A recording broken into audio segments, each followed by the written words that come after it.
start from the beginning.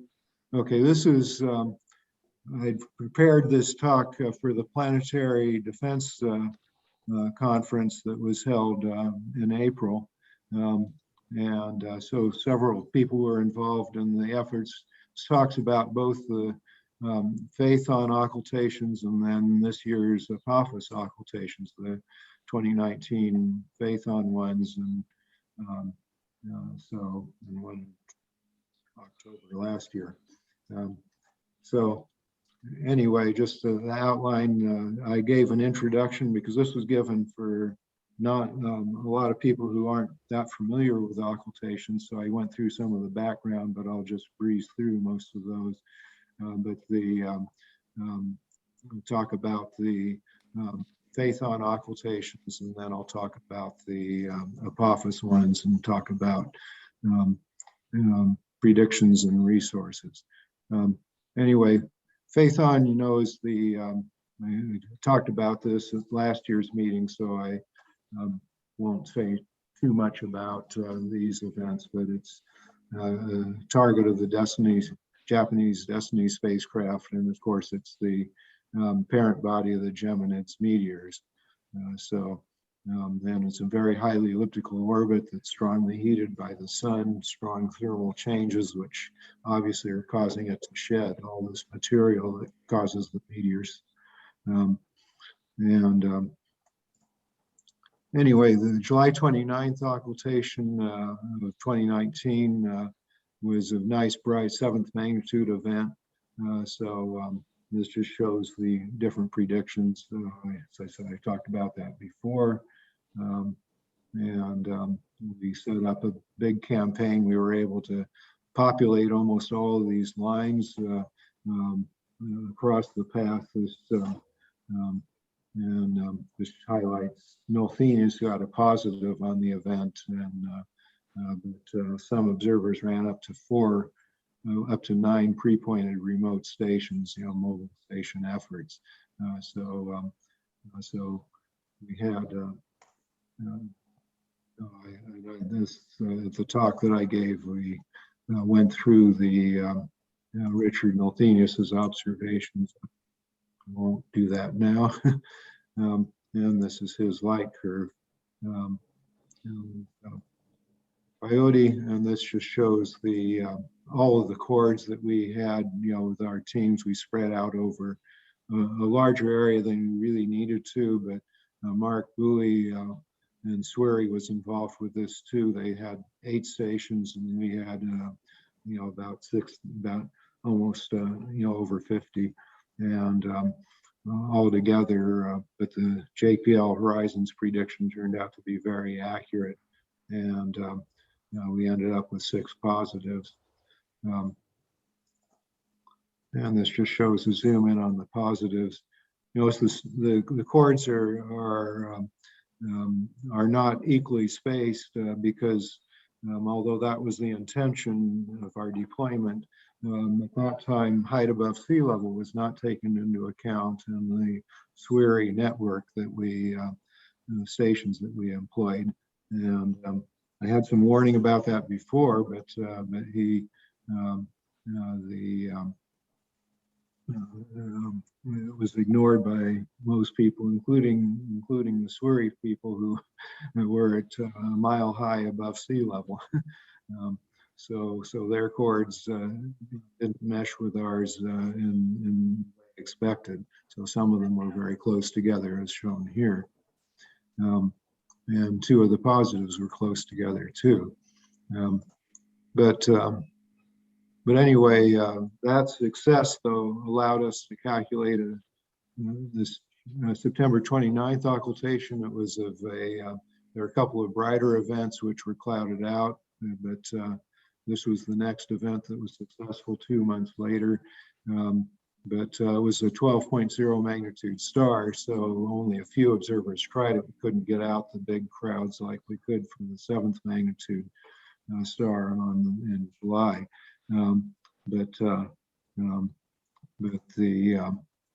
This just shows we got 2 good chords on it, and a couple of chords which had timing errors or unsure.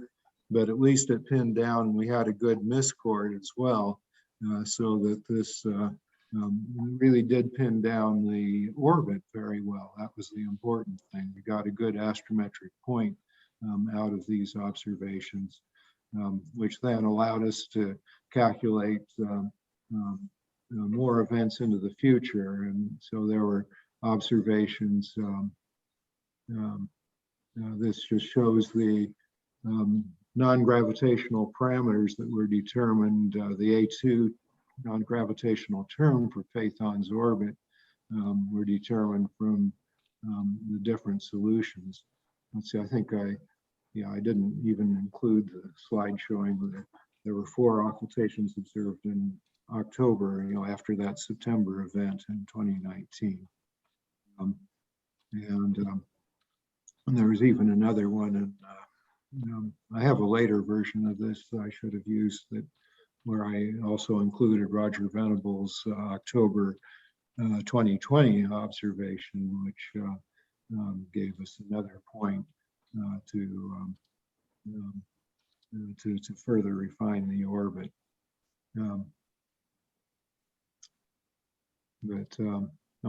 I did have that event. They're just out of order, I think. So these are the 4 events that were observed in October 19.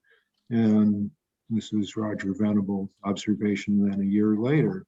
Was able to get this. So, Phaethon is still occulting stars now and then. It has a fairly short period of, 250 days or so of the orbital period. So you get to see periods of occultation every year. And this just shows, I have a couple of future ones showing this. Shows one in November this year. It's 8.9 magnitude star, so reasonably bright, but only 0.2 of a second duration. The motion is farther away. Darn. Oh wait, this is the wrong. Yeah, I got the wrong thing here. Let's see what happens. Okay, yeah. Let me see if I can find the one with the Apophis. That's the problem. That was just from. No, I don't want to. I want to exit. Whoops. Exit full screen.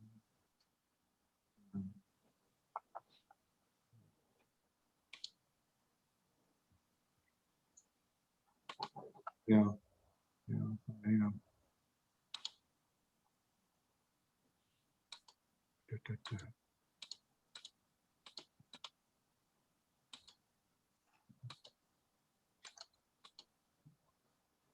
Yeah.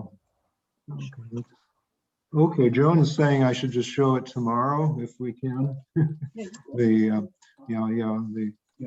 but it's a shorter talk, and I have another thing to say. But unless there's what time is it now? It's 7:25. Hello, Dave, I got a question. Yeah. Yes. Not exactly on this, but we had those great Pluto occultation observations from California a couple of years ago. Maybe it was 3 years ago now. And Swery took all of our data, and I still haven't seen any output from that. Have you learned anything? No, Swery's been so ground? busy with the, right after that event, they were very busy with the MU-69 events that they had to do. And then they got all tied up with the Lucy mission now and all those Trojan occultation events. And so they've just been swamped with other things and just haven't got back to that data yet. I think it's still in the works, as I understand, but I don't know. Okay, well, I'll tell the rest of my team that it's still in the stack. It hasn't fallen out the back end yet. Yeah, we got an observation of it too. David, if you think you can get the Apophis information in just a minute, we can go with that.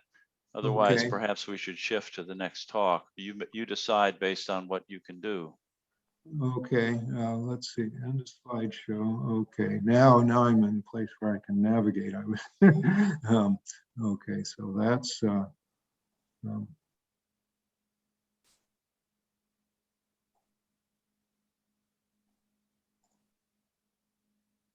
okay, yeah, this was wrong.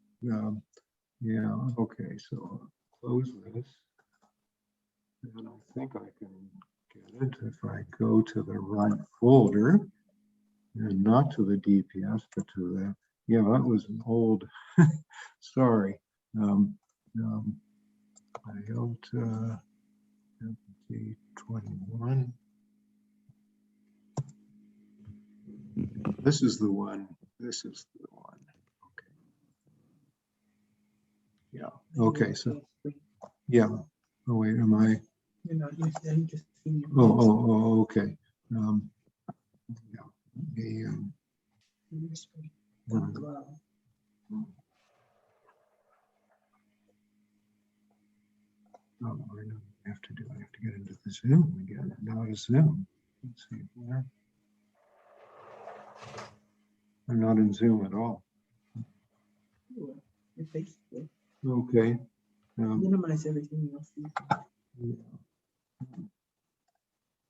Oh, there. Okay. We still see and hear you on Zoom, David. We just. Oh yeah. I see. I have to let me.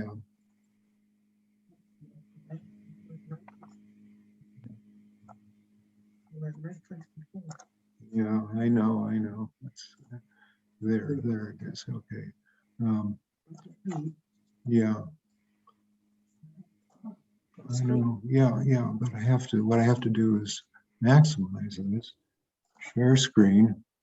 Yes. Okay. Share. Okay. Now do you see me? You see your screen, yes. Okay. There we go. Okay. Okay. So let me try to just. It's coming through now. Yeah. Okay. So let me. Yeah. Now, I just want to mention the Eros occultation was an NEO occultation observed in 1975. It was the first occultation that was actually observed with from mobile stations that went out to deploy, and was a fourth magnitude star, Kappa Gemini Orma, called it by Eros. But it's been 43 years or so after that before we got another NEO occultation. Eros is just barely an NEO, and it's the largest one, so it's sort of a special case. But anyway, so I already went through all these Phaethon things. I just want to point out another occultation by Phaethon coming up. Let's see, the trouble is that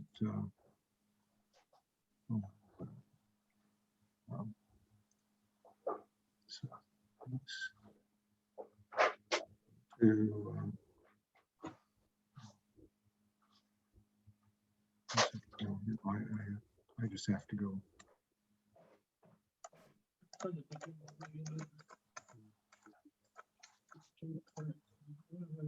Yeah. The trouble is this thing cuts off at the top. Oh, it doesn't on yours. Okay. It's just in my view. Okay.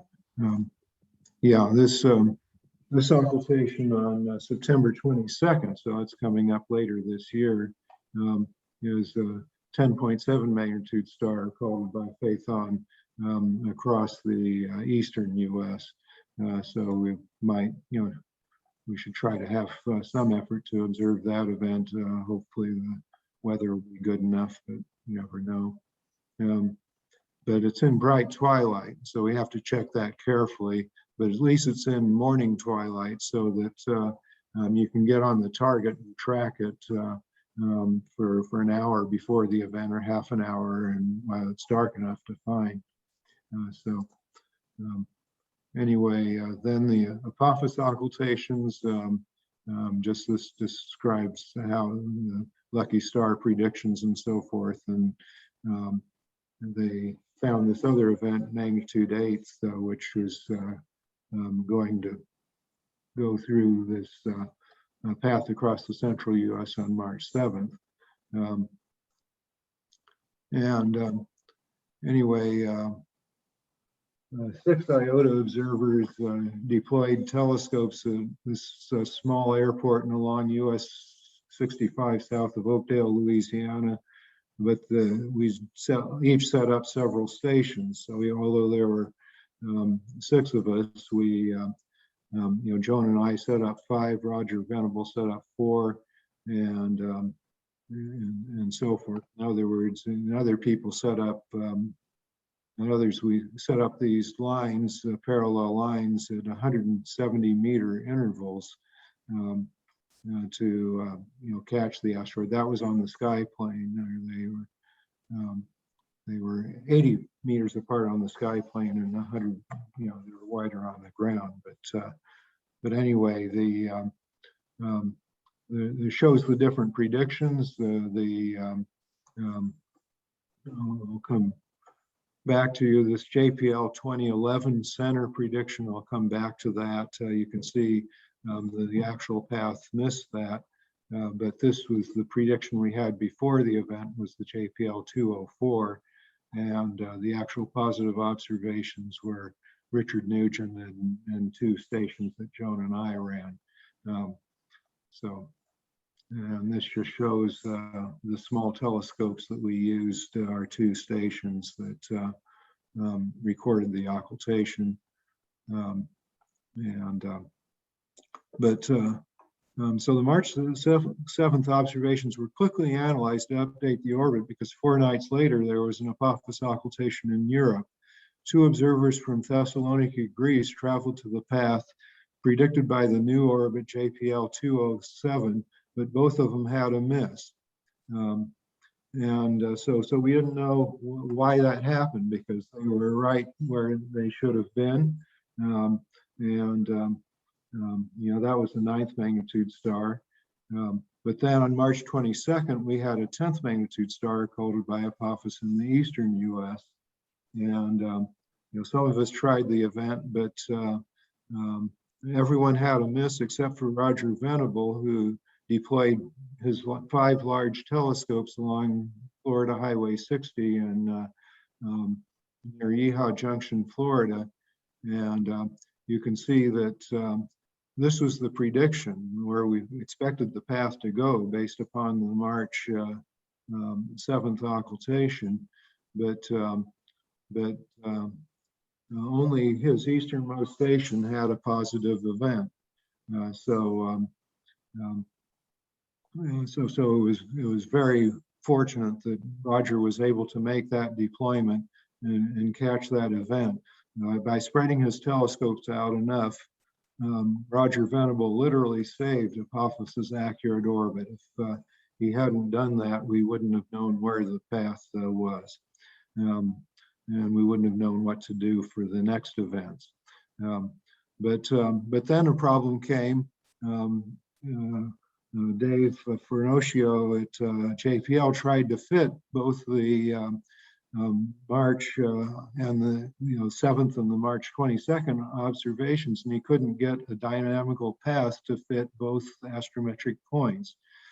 So what to do? I noticed that for the March 7th event, the star is an eclipsing binary star. It's NY Hydra. It has a period of about 5 days, 4.8 days, I think it is. And it could shift the astrometry a bit for that star. When we're talking about these very small changes, this very accurate small asteroid really defines the orbit super accurately. I told David Fernocchio to downweight the March 7th observations and give the most weight to the 22nd one. And so he did that. And then we set up then on April 4th, Roger Venable drove all the way out there from Georgia and set up his stations again And this doesn't show all of them. There are a couple of more lines out here that at least 2 other stations that he had, but he was also joined by Kaiga Trost and Norm Carlson, who also traveled to the area. And this was a little fainter star. It was almost 11th magnitude, but we knew a week later there was going to be a 10th magnitude occultation, which would be more favorable. So we wanted to get this, and so Roger, again with his large telescopes, was able to get the confirming observation that, and then we knew after this success that the March 7th observations just had to be ignored in the orbit solution, or at least downweighted. And David Fornocio refused to ignore them, but he did downweight them, and that allowed us to get good predictions for the later occultations.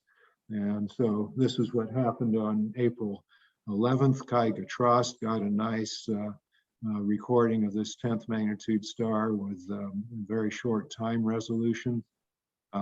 It confirmed that the orbit was now nailed. This just shows the residuals for all of the 4 well-observed occultations fitted after the April 11th one, and you can see the March 7th one sticks out like a sore thumb, and it's just due to the star. It's not due to the asteroid. So the RUWE value for it didn't have a duplicate source flag. I would expect that might have happened because of the it is a known eclipsing binary, but the RUWE was high. Was just a little high. It wasn't very much out, but you can see then fitting this. David Fornocio did do a solution. He called it JPL 2014, but he did a sub-solution, which I call A, where he completely ignored the March 7th one, and that's what I wanted him to do. So that's what these residuals are relative. And Dave Harold worked with us on this too. Anyway, then we had another event on May 6th, was successfully observed by 5 observers. And, we still don't know if we got it ourselves. We had problems, and we had a smaller scope, which definitely was in the path, but with a lower signal to noise ratio than the other people had. So I'm afraid we didn't really have a good, but at least we got another good data point with 5 observations there, showing we can really nail these small paths now. And properly taking into account height above sea level with the work John Irwin did was very important too for that. And this just shows how the non-gravitational parameter for Apophis was greatly improved with the occultation observations. This from an ESA website using the March 7th occultation. Yeah, it improved things a lot, but now it's even better known with the later occultation observations. So anyway, that was what really, the radar really by itself, the C point here, allowed the prediction to be good enough that we were able to set up with about 30 stations, 20 stations that we set up 17 to catch it in our net on March 7th. Anyway, that's history. Let me go on. This just shows some of the future events that we have a couple coming up in September. I'll just show them quickly. One is a nice bright event, 6th magnitude. The problem in September, though, is the asteroid went behind the sun and the geometry is different. Now it's coming out, and the motion is much faster. This is only 2/100th of a second So it's a nice 6 magnitude star, but even with the video recording system, you would be hard pressed to catch this. You would want something even faster. But I don't think very many people are going to travel to this part of the unstable part of the world. But we do have an event later in September with an 8th magnitude star. The altitude is only 8 degrees at the Georgia coast, so we'll see if the weather's good enough to try that. And just another event to point out in 2022. Next year, we're just starting to look at next year's events, but I did look at this one, another near-Earth asteroid, Sisyphus, which is a nice, larger near-Earth asteroid. It's 7 kilometers in diameter. It's another potentially hazardous one. It doesn't come as close as Apophis, but it's one that would be good to pin down the orbit more, and it's out of radar range for a long time. So the radar folks would be very interested if we could get this occultation. So it's 11.5 magnitude star, 0.3 of a second event. So it's something worth trying. And there are some Apophis events next year that will also have better durations again. But anyway, this just conclusions about that. Recently, the occultation technique was applied to Apophis, which is more than 10 times smaller than Phaethon, further demonstrating the astrometric power of NEO occultations for the purpose of planetary defense, because we can now propagate these orbits more accurately farther into the future. And they nicely complement the radar observations, which are distance measurements. Ours measure the plane of the sky fix. And now that we have Gaia, that makes sense. But anyway, I was trying to get other people interested at the Planetary Defense Conference. So we want students to make the necessary mobile observations, including mobilization techniques that we have applied, which allowed us to have these successes with Apophis. And someday one or more of them might observe an occultation by a near-Earth object that would save the world, that would show that maybe dozens of years in the future, and another small near-Earth asteroid might be on an impact course with us, with enough time that we could do something about it. Anyway, we hope that the pursuit of NEO occultations might inspire a new generation of astronomers to learn, apply, and improve the techniques for mobile occultation observation, just like grazing occultations did for our generation back in the 60s and 70s. Anyway, then I conclude just with a series of additional websites of different